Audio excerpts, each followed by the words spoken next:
আজকে ঢাকা পলিটেকনিক ইনস্টিটিউটে ছাত্র দলের সন্ত্রাসী কর্তৃক শিবির এবং সাধারণ শিক্ষার্থীদের উপর যে ন্যাক্কারজনক হামলা হয়েছে, আমরা তার তীব্র নিন্দা ও প্রতিবাদ জানাচ্ছি। রমজান মাস একটা পবিত্র মাস। রমজান মাসে আমরা আশা করেছিলাম বাংলাদেশের ছাত্র সংগঠন, ছাত্রদল তারা দায়িত্বশীল আচরণ করবে। আমরা আশা করেছিলাম 12 ফেব্রুয়ারির পরে ক্যাম্পাসে গণতান্ত্রিক পরিবেশ নিশ্চিত হবে। জুলাই বিপ্লব পরবর্তী ক্যাম্পাসের মধ্যে একটা গণতান্ত্রিক পরিবেশ ছিল। প্রতিটি ক্যাম্পাসে শিক্ষার্থীদের কাছে ছাত্র সংগঠনগুলো তাদের আইডিয়াগুলো নিয়ে যাচ্ছিল। সুন্দর একটা গণতান্ত্রিক পরিবেশের মধ্যে দিয়ে আমরা যাচ্ছিলাম। নির্বাচন পরবর্তী আমরা দেখতে পাচ্ছিলাম সারা দেশে ছাত্র দলের সন্ত্রাসীরা বিভিন্ন জায়গায় ভিন্ন মতাবলম্বীদেরকে হুমকি দিচ্ছে এবং আমরা পলিটেকনিক ইনস্টিটিউটে দেখতে পেয়েছি এবং আজকে সরাসরি সহিংস হামলা দেখতে পেয়েছি। পলিটেকনিকের প্রায় 16 জন শিক্ষার্থী মারাত্মকভাবে আহত হয়েছে। এখনও একজন শিক্ষার্থী সেন্সলেস অবস্থায় আছে এবং একজন শিক্ষার্থী আপনারা কথা বলেছেন তার মাথায় কীভাবে আঘাত করা হয়েছে আপনারা দেখেন। এভাবে অনেক শিক্ষার্থীদের উপর আঘাত হয়েছে। রুমে গিয়ে রামদা দিয়ে, দেশীয় অস্ত্র দিয়ে, হকি স্টিক দিয়ে, স্টাম্প দিয়ে নৃশংস কায়দায় রাতের অন্ধকারে হামলা করা হয়েছে এবং একজন শিক্ষার্থী রুমে গিয়ে একজন শিক্ষার্থী পাওয়া গেছে, সে হচ্ছে সনাতন ধর্মাবলম্বী। সেই শিবিরের তার রুমমেট, তো শিবিরের রুমমেট হওয়ার সুবাদে তাকেও পিটিয়েছে। তো এই ধরনের নতুন বাংলাদেশকে আমরা চেয়েছিলাম। তারেক জিয়া যে বলছিলেন মাননীয় প্রধানমন্ত্রী, ওনার প্ল্যান আছে। আমরা আশা করেছিলাম প্রত্যেকটা ক্যাম্পাসে গণতান্ত্রিক পরিবেশ নিশ্চিত হবে, কিন্তু আমরা দেখতে পাচ্ছি এই ক্যাম্পাসগুলোতে আবার সহিংসতার রাজনীতি, আবার সেই ছাত্রলীগীয় রাজনীতি। যে রাজনীতি করতে গিয়ে হাসিনা সে জুলাই বিপ্লবের মাধ্যমে এই দেশ থেকে পালাইছে। 17 জুলাই ছাত্রলীগ সন্ত্রাসীরা বিশ্ববিদ্যালয় শিক্ষার্থীর উপর হামলা করেছিল। 15 জুলাই 17 জুলাই তারা ক্যাম্পাস ছাড়া হয়েছে। সুতরাং আমরা বলতে চাই, নতুনভাবে কেউ যদি ছাত্রলীগ হয়ে উঠতে চায়, ক্যাম্পাসে শিক্ষার্থীদের উপর নিপীড়ন করতে চায়, হল দখল করতে চায়, ক্যাম্পাসে শিক্ষার্থীদের উপর নিপীড়ন করতে চায়, আমরা বেঁচে থাকতে তা হতে দেব না। আমরা প্রতিবাদ প্রতিরোধ গড়ে তুলব। সাধারণ শিক্ষার্থীদের সাথে নিয়ে আমরা যৌক্তিক আন্দোলন আমরা চালিয়ে যাব। ক্যাম্পাসের মধ্যে কোনো ধরনের মাসল পাওয়ার পলিটিক্স চলবে না, কোনো ধরনের সহিংসতার রাজনীতি চলবে না। যারা এই হামলার সাথে জড়িত আছে আমরা প্রত্যেককে আইডেন্টিফাই করব। প্রত্যেককে আইডেন্টিফাই করে তাদের বিরুদ্ধে মামলা হবে এবং তাদের বিরুদ্ধে ব্যবস্থা গ্রহণ করা হবে। এবং বর্তমান সরকার যদি তাদের বিরুদ্ধে ব্যবস্থা গ্রহণ করতে ব্যর্থ হয়, তাহলে আমরা রাজপথে এটা সমাধান খুঁজে বের করব। আমরা শান্তিপূর্ণভাবে, আমরা কোনো প্রতিক্রিয়া দেখাইনি রাজপথে। আমরা মামলা করব এবং আগামীকাল আমরা শান্তিপূর্ণভাবে আমরা আন্দোলন করব। আমরা আশা রাখবো এই হামলার সাথে, এই সন্ত্রাসী হামলার সাথে যারা জড়িত আছে এই সকল ছাত্রলীগের সন্ত্রাসীদেরকে অ্যারেস্ট করা হবে এবং তাদেরকে বিচার আওতায় নিয়ে আসা হবে। আমরা একই সাথে জানতে পেরেছি যারা হামলায় জড়িত বহিরাগত অনেকে সন্ত্রাসীদেরকে এখানে নিয়ে আসা হয়েছে হামলার জন্য। এবং কিছু ছাত্রলীগের সন্ত্রাসীরা যারা 5 আগস্টের আগে ছাত্রলীগের সাথে সন্ত্রাসের সাথে জড়িত ছিল, তারা এখন ছাত্রদলে যুক্ত হয়েছে। ছাত্রদলের শেল্টারে এসে তারা এখন সন্ত্রাস, চাঁদাবাজি, টেন্ডারবাজি এই রাহাজানির সাথে তারা জড়িত আছে। আমরা ছাত্রদলের দায়িত্বশীল পর্যায়ে যারা আছে আমরা তাদেরকে অনুরোধ করব, এই সন্ত্রাসীদেরকে আপনারা সামলান। ইতিমধ্যে ছাত্রদলের জিশান ভাই এখানে এসেছে, আমি বলেছি সন্ত্রাসী যারা আছে তাদের বিরুদ্ধে যেন ব্যবস্থা গ্রহণ করা হয়, তাদেরকে যেন ছাত্রদলের পক্ষ থেকে এই সন্ত্রাসীদেরকে ধরে তাদেরকে আইনের হাতে তুলে দেওয়া হয়। আমরা আশা রাখবো ক্যাম্পাসের যে গণতান্ত্রিক পরিবেশ শুরু হয়েছে, এই গণতান্ত্রিক পরিবেশ যেন নিশ্চিত হয় এবং সন্ত্রাসীদের বিরুদ্ধে ছাত্রদল যেন জিরো টলারেন্স ঘোষণা করে, আমাদের সে প্রত্যাশা থাকবে।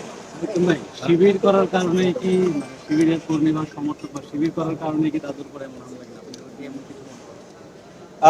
এখানে যাদের উপর হামলা হয়েছে তাদের বিরুদ্ধে কোনো অভিযোগ নেই।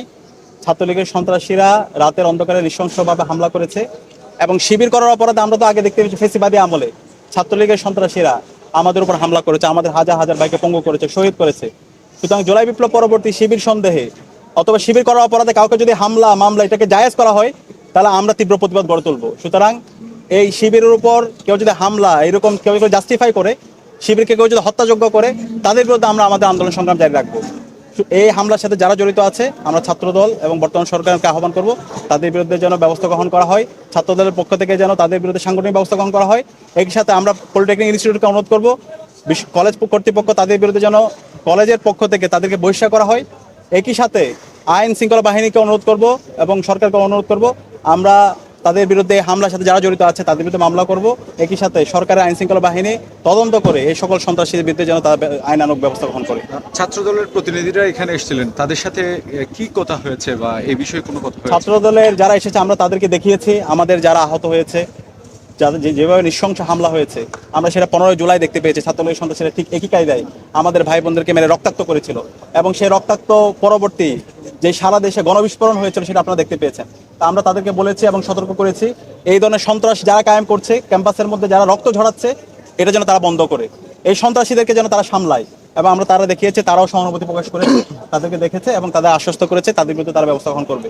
আমরা দেখতে চাই তারা কিভাবে ব্যবস্থা গ্রহণ করে, এবং আমরা সরকারকে দেখতে চাই তারা কিভাবে এই সন্ত্রাসীদের ব্যাপারে তারা ব্যবস্থা গ্রহণ করে।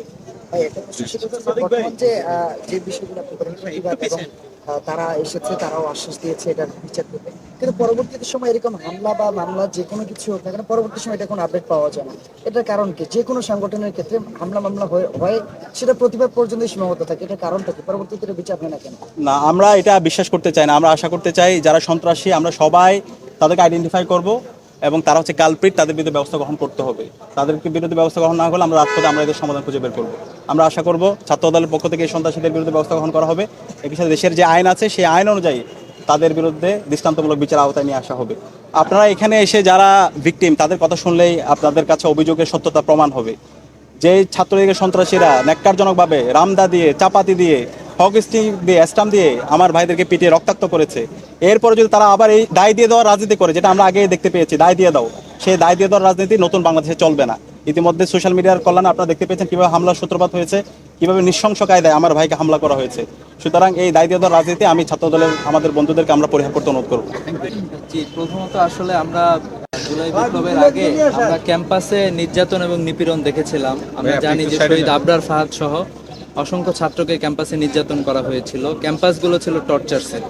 আমরা ভেবেছিলাম জুলাই পরবর্তীতে বাংলাদেশ নতুন এক ধারায় প্রবেশ করেছে, এখানে রাজনৈতিক কালচারের পরিবর্তন হয়েছে। কিন্তু আজকে যে ঘটনা ঘটলো পলিটেকনিক ইনস্টিটিউটে, এটা আসলে আমাদেরকে ভাবিয়ে তুলেছে।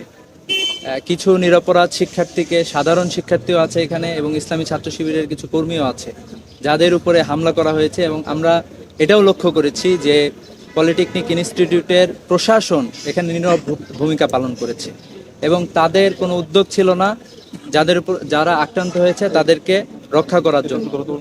পক্ষান্তরে আমরা এটাও দেখেছি যে পলিটেকনিকের ইনস্টিটিউটের কিছু শিক্ষার্থী ছিল, এর পাশাপাশি এখানে বহিরাগত প্রবেশ করেছিল। আমরা জানি জুলাই বিপ্লবের পরে ক্যাম্পাসে বহিরাগতদের প্রবেশ করার কোনো সুযোগ নাই, কিন্তু আমরা দেখলাম একদল শিক্ষার্থী এটা করেছে, বাইরের কিছু সন্ত্রাসীদেরকে এনেছে এবং সিসিটিভি ফুটেজ চেক করে এ সকল সন্ত্রাসীদের বিরুদ্ধে অবিলম্বে তাদেরকে গ্রেফতার করতে হবে।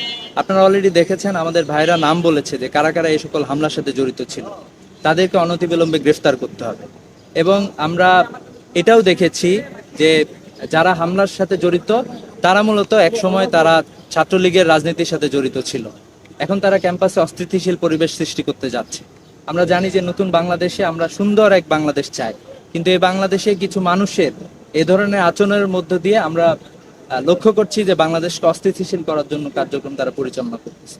তো আমরা যারা এই সন্ত্রাসী হামলার সাথে জড়িত, ছাত্র দলের অথবা ছাত্রলীগের, তাদের বিরুদ্ধে তাদেরকে অনতিবিলম্বে গ্রেফতার করতে হবে।